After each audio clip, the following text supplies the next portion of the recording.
Estic aquí en aquesta bellíssima Basílica de Sant Sebastià, a les catacumbes, que és el títol que el papa Benet XVI, avui justament que hem despedit tots els cardenals a les 11 d'aquest matí, però que quan em va fer cardenal em va donar aquest títol, aquesta parròquia de Sant Sebastià a les catacumbes. Com saben, els cardenals, que som el clergat del papa, els que ajudem el papa més íntimament, són considerats com un clergat de la diòcesi del papa, que és Roma, i per tant tenim un títol, una parròquia, tots els cardenals, cadascú tenen el seva, i el papa em va donar aquesta. Aquesta és una basílica importantíssima, molt antiga, i que per altra part aquí hi van estar-hi, hi ha una gran tradició, els cossos de Sant Pere i Sant Pau amb una persecució molt violenta que hi va haver-hi. I fins al segle XII, aquesta basílica s'intitulava la Basílica dels Apòstols Sant Pere i Sant Pau. Hi ha uns grafiti que expressen aquesta devoció de tots els que venien aquí i que sabien escriure, que escrivien doncs, en el guix mateix o en la pedra senyals de que invocaven a Sant Pere i Sant Pau perquè els ajudés a ell i a la seva família.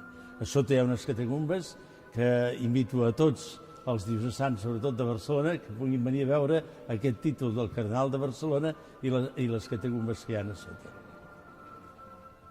Sono padre Orazio Castorina, parroco della Basilica di San Sebastiano alle Catacombe. Sono 8 anni che esercito questo servizio che mi è stato affidato. La Basilica di San Sebastiano qui a Roma è una delle chiese più antiche del cristianesimo e fu costruita nel IV secolo in memoria degli apostoli Pietro e Paolo. Più tardi, nel IX secolo, fu dedicata a San Sebastiano martire.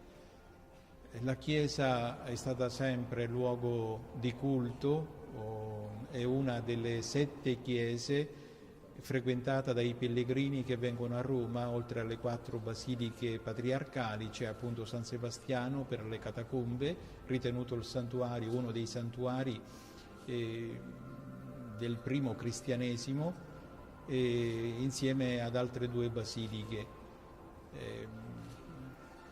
La chiesa fu costruita, dicevo, in onore di Pietro e Paolo, perché si suppone nei secoli scorsi che per un periodo di tempo i loro resti, le loro reliquie furono sepolti in questo luogo per maggior sicurezza, affinché non venissero profanate le loro tombe di San Pietro in Vaticano, di San Paolo sulla via Ostiense.